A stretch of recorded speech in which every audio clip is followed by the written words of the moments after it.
In this video, we will introduce irrational numbers. These are all real numbers which are not rational.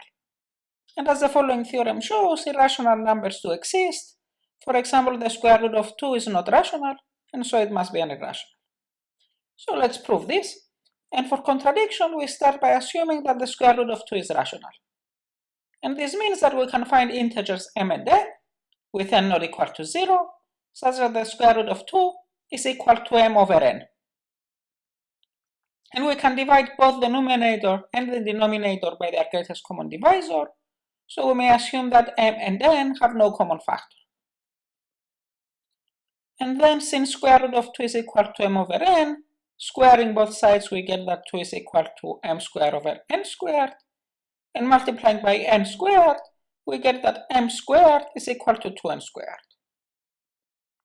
Then 2 divides m squared, so we get that m is even, we get that 2 divides m, so m is equal to 2r for some integer r.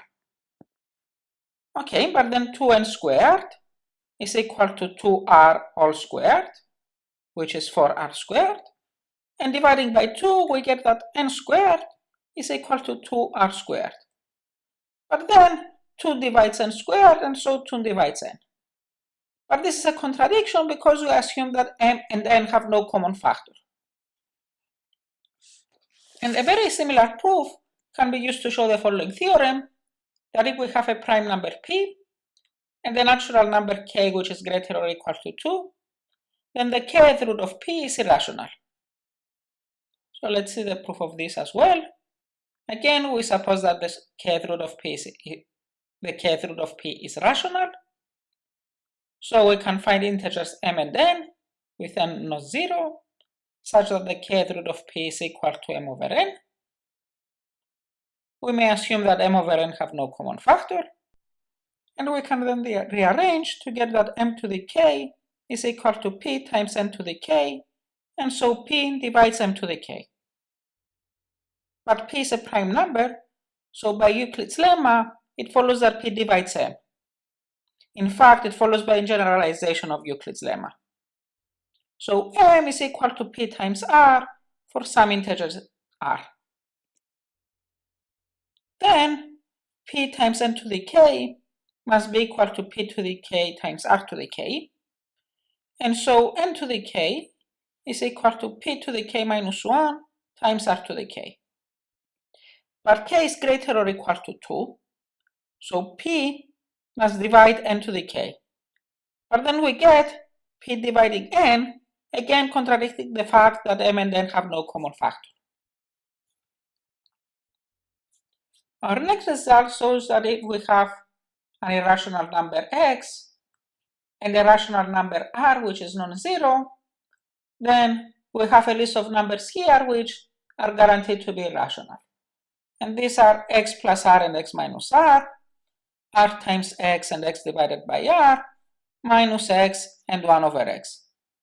And most of these are very easy to prove, and they are all proved by contradiction. We'll only prove that r times x is irrational. So suppose for contradiction that r times x is rational. So let's say that r times x is equal to q for some rational q. But since we assume that r is not equal to 0, then x must be equal to q divided by r. Q and r are both rationals, so q over r is also a rational number, a contradiction. The above results can be combined to obtain more irrational numbers. For example, since the square root of 3 is rational, then so is 8 times square root of 3, and hence so is 8 times square root of 3 minus 17, for example. And in the tutorial sheet, you will see more irrational numbers like the log base 10 of 2 or the cosine of 15 degrees. And in fact, there are many more irrational numbers like e, pi, 2 to the square root of 2. But these are more difficult to prove that they are irrational, so we'll avoid doing so here. And let's also mention that there are many numbers like e plus pi and e times pi, which we do not know yet whether they are rational or irrational. So let's prove one more result. Suppose we have rational numbers a and b, not both of them equal to 0, then we claim that a times the square root of 2 plus b times the square root of 3 is irrational. Okay, so let's assume for contradiction that there is a natural number c such that a root 2 plus b root 3 is equal to c. Now, if a is equal to 0, then b must be non-zero from the statement of the theorem. But then we get that the square root of 3 is equal to c over b, which is rational, a contradiction.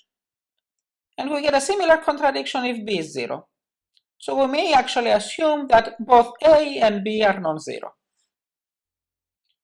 Okay, but then taking the fact that a square root of 2 plus b square root of 3 is equal to c, squaring and then rearranging, we get that the square root of 6 is equal to c squared minus 2a squared minus 3b squared divided by 2ab. And we are allowed to divide by 2ab because a and b are both non-zero. So we get that the square root of c is a rational number because a and b and c are rational numbers, and here we have arithmetic operations of rational numbers. But a similar proof as our proof that root 2 is irrational shows that root 6 is irrational, and this is a contradiction.